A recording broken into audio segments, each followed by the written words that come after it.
Hi hello నమస్తే అండి, నేను మీ Gayatri Kadambala. Mega DSC 2025 merit list అయితే విడుదల చేశారు. మొత్తంగా ఏపీలో 16,347 మంది కొత్త టీచర్లు రాబోతున్నారు. వీరందరూ కూడా నెక్స్ట్ మంత్ నుండి ఉద్యోగాల్లో చేరబోతున్నారు. అయితే విద్యా మంత్రిగా నారా లోకేష్ గారు ఈ మెగా డిఎస్సి విషయంలో ఒక కీలక పాత్ర పోషించారు. దీనిలో ఎలాంటి పొరపాట్లు జరగకుండా ఆయన కృషి చేశారు.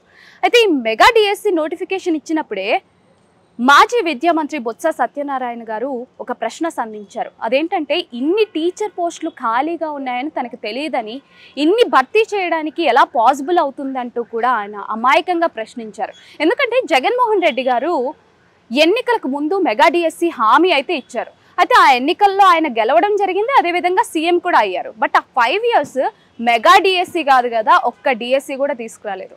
అయితే ఈ పరంగా చూసుకుంటే టీచర్లకి అన్యాయమే జరిగింది. అయితే వీళ్ళందరూ ప్రశ్నించినప్పుడు ఆయన ఒకే మాట చెప్తున్నారు, అసలు టీచర్ పోస్టులు ఖాళీగానే లేదు అని చెప్పేసి ఒకే ఒక మాట చెప్తున్నారు జగన్మోహన్ రెడ్డి అప్పట్లో. అయితే ఇప్పుడు అలాంటి పరిస్థితుల్లో నారా లోకేష్ గారు విద్యాశాఖ మంత్రిగా బాధ్యతలు స్వీకరించి ఖాళీలన్నీ భర్తీ చేయడానికి సిద్ధమయ్యారనమాట. అదేవిధంగా మెగా డిఎస్సి తీసుకొచ్చారు.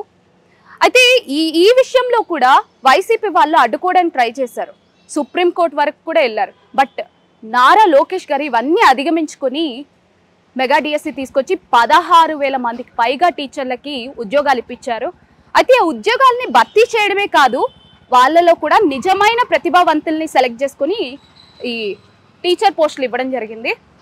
అయితే ఈ విద్యా మంత్రిగా నారా లోకేష్ గారు టీచర్లకి పూర్తి న్యాయం చేశారంటూ కూడా చాలామంది మాట్లాడుకుంటున్నారు. సో మీకేమనిపిస్తుందో ఈ వీడియో కింద కమెంట్ చేయండి.